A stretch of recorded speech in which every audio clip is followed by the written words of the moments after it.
Hi guys, my name is Amanda and you're tuned in to another Rappler live jam from home. This show is going to be short and sweet, but stay tuned because today we have someone who truly needs no introduction, especially if you've been anywhere on the internet recently. She's on TikTok, she's on YouTube, she's Twitter's canal queen, and of course, an accomplished actress, Maris Racal. Hi! Everyone! Hi, Kamusta? Maris. Ang funny ng Twitter kanal. Oh Kasi my God. you're the queen. So yun nga, people know you for all these things, so many Mhm. things. Your vlog, syempre, Twitter, dami mong followers. But they might forget na you're also a singer-songwriter. And matagal ka Yes. ng singer-songwriter. Yeah, So, actually, yeah, so let's talk about your musical side. Like, you've always sure. been musically inclined, but how did you get started on writing songs? The I guess nung nag-start ako ng songs, I was 18 years old. And growing up, I never knew na marunong pala ako magsulat. Parang one day makakasulat pala ako ng buong kanta. I'm always in awe whenever my brother, sings his own songs before when I was younger. Parang na-amaze ako because like I could never do that. And then I grew up kasi in a very musically inclined family. Music is something that I didn't choose. It's something that I grew up with. So, parang parte talaga siya ng life ko.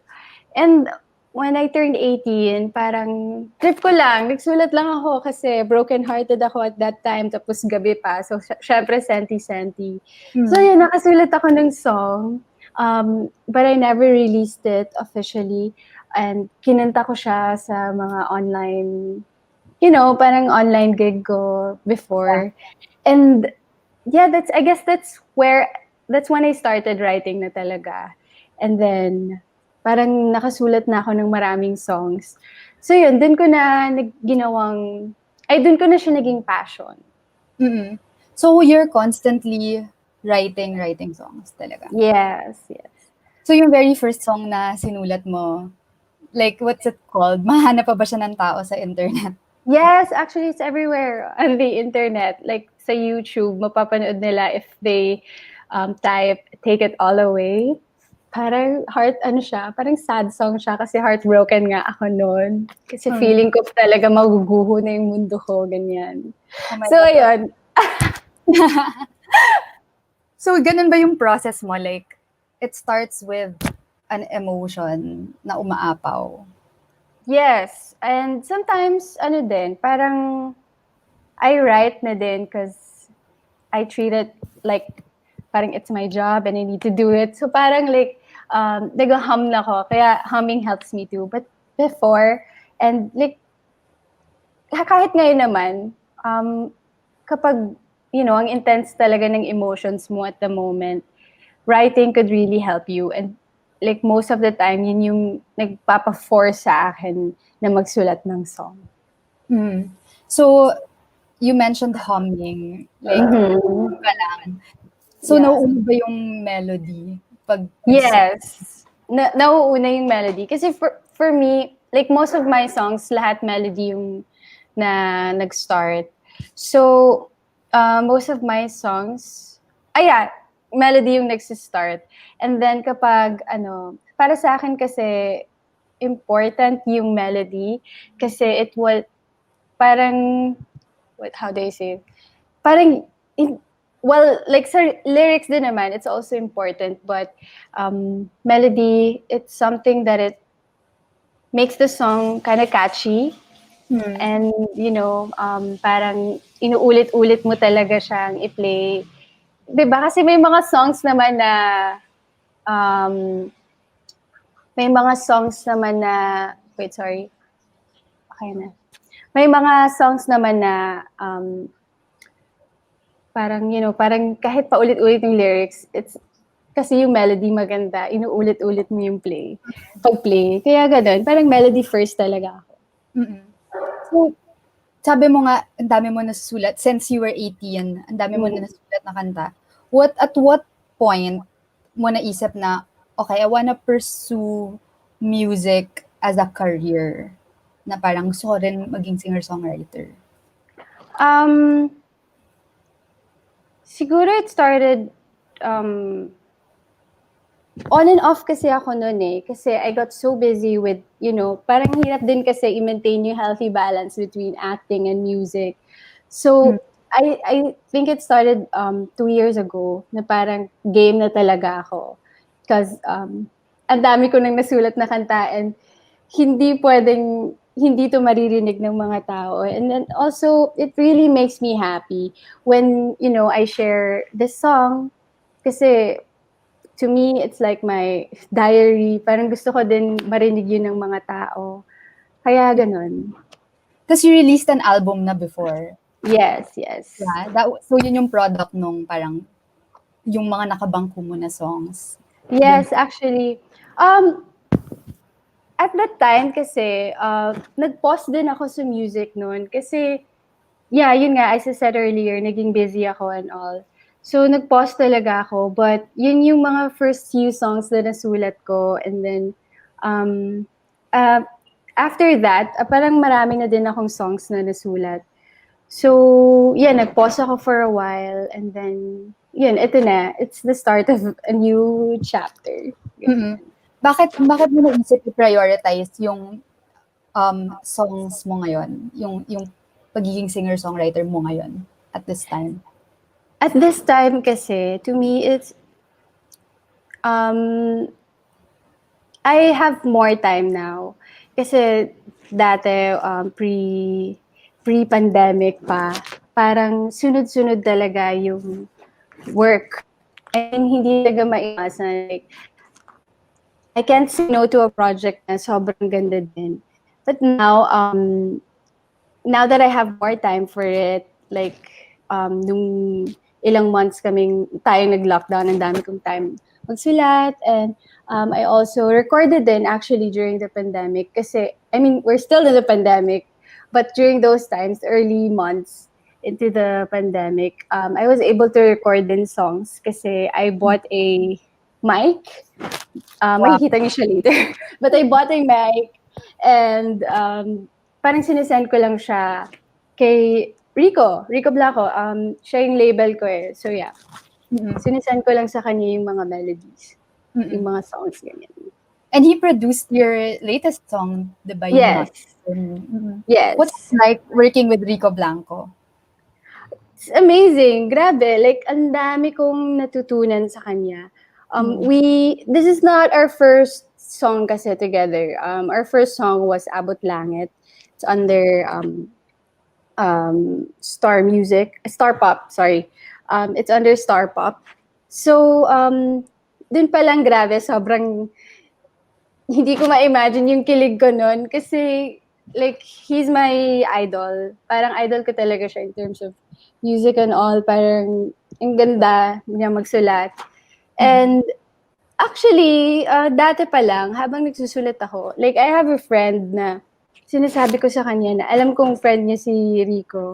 Sinasabi ko nga, please naman, parinig mo naman kay Rico to kasi gusto kong maka-learn sa kanya. But it never happened kasi naging busy ako noon and parang nawawala on and off nga ako noon. So, hindi nangyari ever. But then, we started working na Abot Langit, on a song Abot Langit. And din ko natutunan lahat. Like, after one session pa lang, like listening session pa lang yun, parang ang dami na niyang mga advice. Mm. I think I said in the previous interview, parang every after session with him, like, if I could just type everything, I could create 3 books na already sa mga, like, advice niya and all. So, it's really amazing, like, working with him. Parang nagkaroon ka na din ng, ang tawag dun? Sorry. Um, Parang teacher. Parang But like, mentor. parang yun a more anong tawag doon? Like, kunwari sensei, tapos tuturuan siyang, you know, Ah, parang gano'n, yeah. so, what, sorry. So working with Rico, how you did the song Abot Langit, tapos Mhm. you did Not For Me. Yeah. Are you working on anything else with him? Like bilang mentor mo siya ngayon? Yeah. Sobra dami naming ginagawang songs ngayon. And actually, na-record na namin. And we can't wait, and I can't wait na marinig nila yon. Kasi, Interesting. yeah, yun yung nakaka-excite na part eh. Yung parang yung mystery na you're telling everyone you have a song and hindi pa nila naririnig. So, nakaka-excite din. Yeah, sobrang hype. And Yeah. after Not For Me, I think like listening to that kasi versus your album na una, parang wow, this is super, it sounds super different. So Different. yeah, like what, let's talk about Not For Me. Like what, how did you write that song and how did you come out with it? What Uh, inspired when I started kind of writing the song in my head pa lang and I was humming it, I was on the way home from work. And yung unang lines kong nasulat was, like when I got home, I sat in front of my piano and just hinanap ko yung chords ng tune na yun kasi ang ganda. Tapos biglang sinulat ko yung lines na, I'm not afraid to walk out. I'm just afraid if you follow. But it wasn't like yun yung like yung words na yun, hindi yun yung emotions ko, hindi ganun yung state ko. Parang ang ganda lang. So I decided to create a story. Kasi when you listen to the song and you read the lyrics as well, para siyang side ng kasi like most of the time naririnig natin yung side ng mga naiiwanan, mga ganyan, and most of it would sound kind of bitter and all. So ito it? parang gusto kong mag-share ng fresh perspective Mm-mm. na um, you can say no to something na that is not for you. Parang especially kahit ang ganda na ng love and all, kahit ang ganda na ng relationship and kind of love na ino-offer, you can say no to that. Parang ganon. Yeah. So parang side naman ng iwan. Side ng mga ghosts. Joke lang. Yeah. Or just someone who walked away from Yeah. something. Yeah, that wasn't. Something precious, ganyan. Yeah. And also yung ano niya, pagiging piano driven niya. At that time, no, actually growing up, lagi ako na nakikinig kay Regina Spektor, kay Yeah. Lily Allen, who else? Aqua lang. So leaning more to the Britpop side. Yeah. So And you can definitely hear it in the song.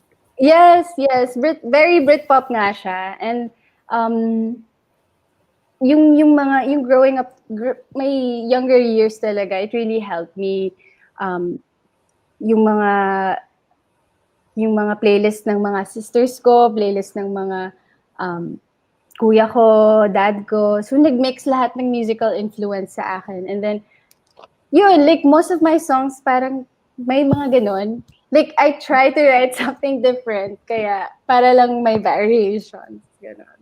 Yeah. So nagbago ba yung process mo of writing? Because you wrote this before quarantine and Yeah. recorded. So nagbago ba yung process ng pagsusulat mo ngayon na, naka-lockdown tayo lahat and stuff? Um, I could say that it's still the same, but i-add ko lang yung mga lessons like through the 1 year. Parang yeah, mag 1 year na kaming mag-work ni Rico. So like i-add ko lang yung mga lessons doon. I think may nag-iba din, but Mm-mm. still parang sort of the same pa rin yung writing process ko. Yung ano lang talaga yung mga technicalities ng writing, yung yung ilang syllables ba per line, like being precise na talaga. But I try not to get in my head while writing, like parang iniisip ko yon. Parang gusto ko pa rin, parang sponge ako when I Mm-mm. finish a song.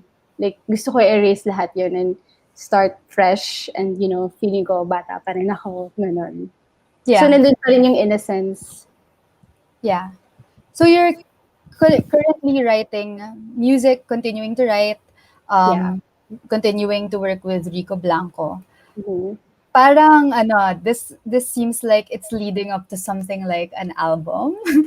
What's next? Album? What's next for you Um, as a musician?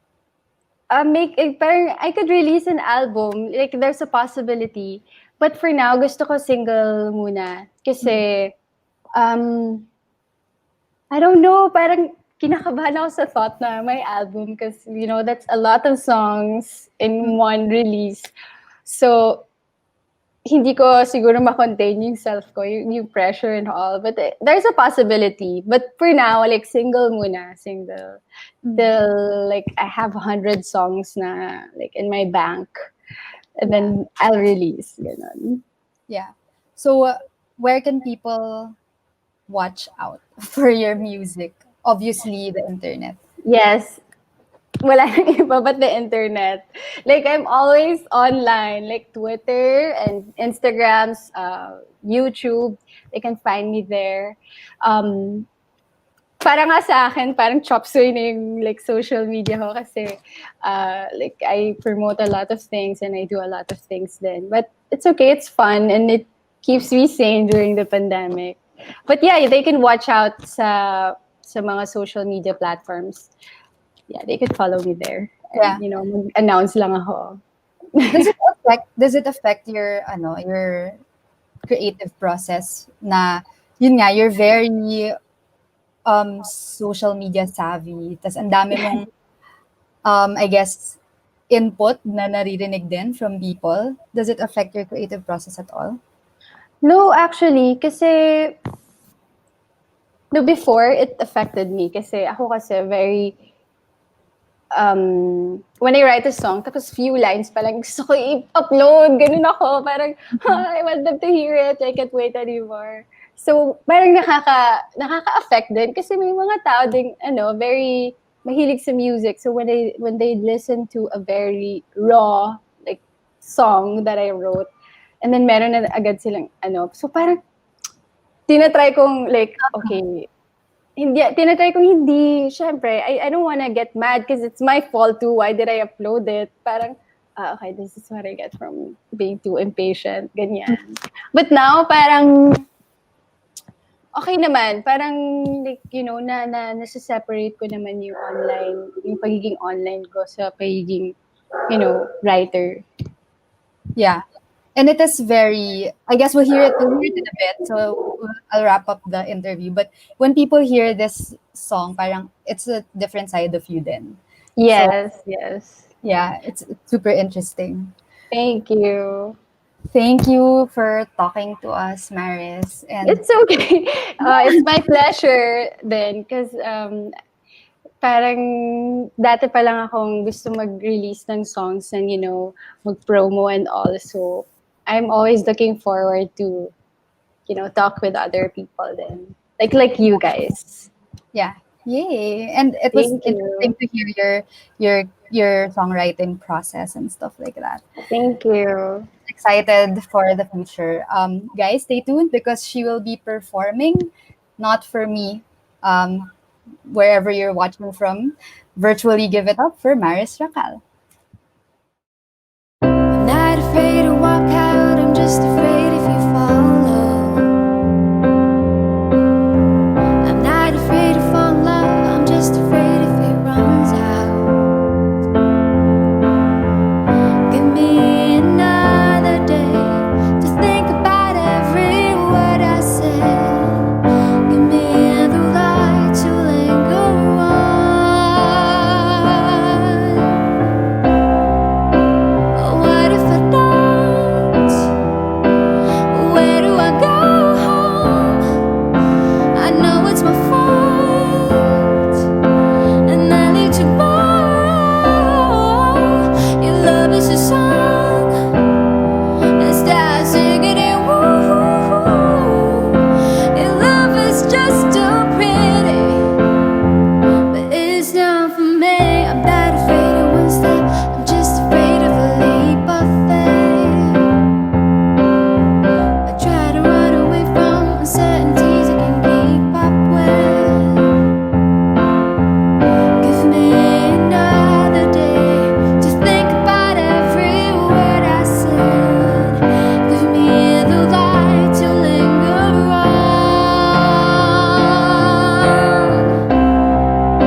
is yours.